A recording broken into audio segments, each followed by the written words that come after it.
হর হর মহাদেব। এবার শিবরাত্রিটা পড়েছে দুদিন, রবিবার দিন বিকেলবেলা আর কি পড়েছে, আর সোমবার দিন বিকেলবেলা ছাড়বে। তো কোন দিন আর কি শিবের মাথায় জল ঢালবো আর কোন দিন উপোস করবো বুঝতে পারছিলাম না।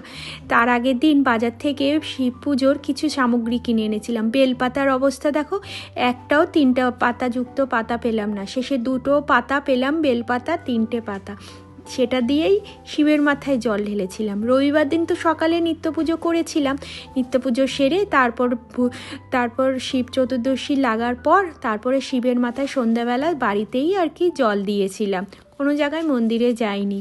তারপর সেদিনই আর কি সারাদিন উপোস ছিলাম। সকালবেলা একটু চা খেয়েছিলাম, আর সেরকম কিছু খাইনি।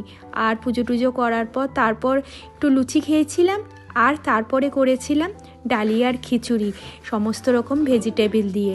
তারপর সোমবার দিনও আমি ঠাকুরের মাথায় জল ঢেলেছিলাম, যেহেতু শিবরাত্রি ওই দিনও ছিল সেই জন্য।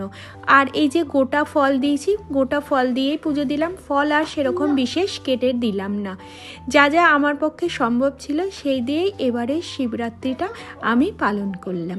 হর হর মহাদেব।